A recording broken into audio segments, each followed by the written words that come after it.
Yesterday, December 7th, 1941, a date which will live in infamy. The United States of America was suddenly and deliberately attacked by naval and air forces of the Empire of Japan.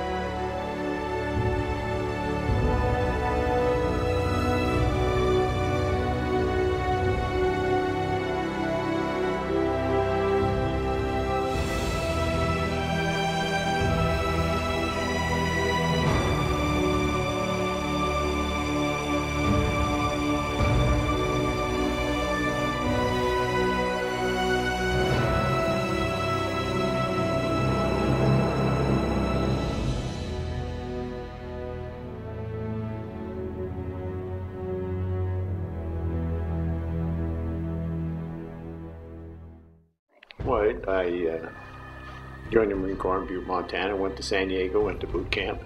From boot camp, went to sea school. From sea school, I went to Honolulu and was attached to the Battleship Tennessee in the Marine Detachment. I was new to the ship. I hardly had any friends there. I was the youngest man in the Marine Detachment at the time, and I'd only been aboard ship about 2 weeks when this happened.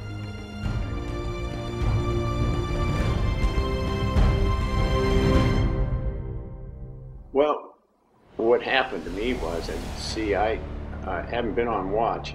I was there when I seen the first dive bar and the first torpedoes. And my particular gunboat position at that time was on the position that faced Fort Island. Now, I couldn't see on the left-hand side, but the Arizona was from here to that house, 75 feet away from us. So I seen that, all of that. And I seen that when that blew up, it was like that house blowing up.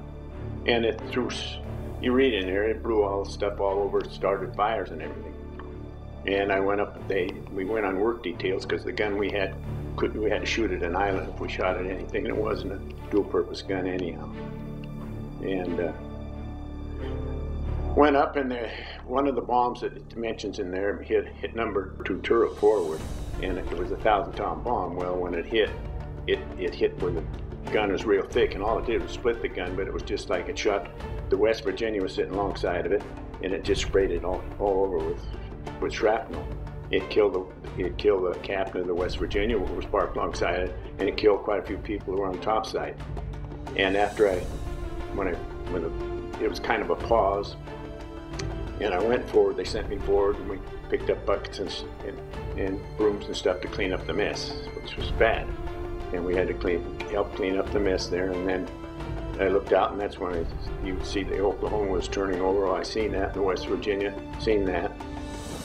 Went back down, and if you've ever seen pictures, I've had one, I should have brought it, but it shows the Tennessee, and the Arizona was burning then. Well, I went back down on the quarterdeck, and they gave me a fire hose, and you'll see 4 hoses out of the back end of it. If you've ever seen pictures, there's a lot of pictures of that. I was manning one of them hoses, and what happened was a sailor and I, the fire from the Arizona was burning the ship. It burned quite a bit to the back end of the Tennessee, and what it did, it burned all the paint off. Well, and then I didn't realize but they sent us down below, they opened up the hatch, and we took the fire hose down, and about from here to that lamp there, it was burning. And what happened is the insulation had burned off the main conductor wires inside of a battleship. There's enough juice in there to light a city, and I turned the hose on it, and that's all I remembered. I ended up in the sick bay. So that was the end of the Pearl Harbor thing for me.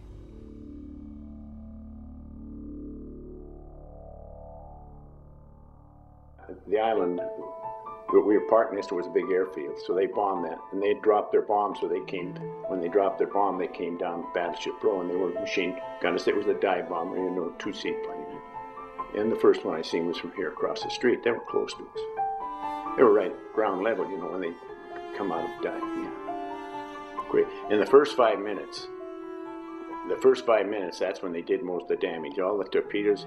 There was 1,100 men killed there. There was about 450 still in the Oklahoma when it turned over. There was another 300 that got killed in the West Virginia. So there was about 2,200 casualties at Pearl Harbor. Most of them were right there within 100 yards where I was.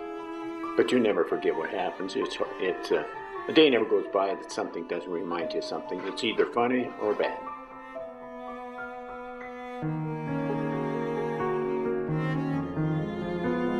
stayed on the ship for 30 months, and from there I went to this bomb disposal school, which was a fairly hazardous job. And I was attached to the 5th Marine Division. And what you did, if one of the bombs didn't go off, they were unexploded, you had to take the fuses out of them, and the bombs moved trapped, like you read in the paper right now. After World War II, I came home, was married, joined the Marine Corps Reserve, and got called up, went to Korea for a year. Korea is a forgotten war, they say, and it is a forgotten war. The Chosin Reservoir, it was 20 below zero. And when you have to live out in 20 below zero for 10 days in frozen food and stuff, it was a nasty place to be. And I was shot in the leg there too. It's hard on the women. I often think about this now. That my mother had a star hanging in the window, and it said, you know, I have a son serving in the United States Marine Corps, and I still got the little star. She's passed away a long time ago.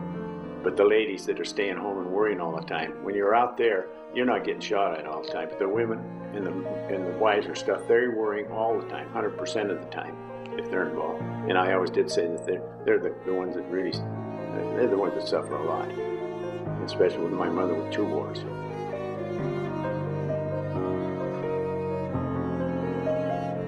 Well, it's just, this is how it strikes you. You ask me about what you remember, what reminds you of things. I went to the Hayden Library and I wanted to see if there was any new books about the Korean War. And I went there, and you know that the Hayden Library doesn't have a book on Korea, on the Korean War. That's how forgotten.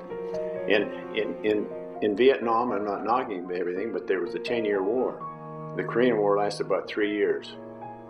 In Vietnam, there was about 50,000 people killed, and so many missing and everything. But in the Korean War, it lasted 3 years, and 40,000 people were killed in 3 years, and just about as many people are still missing.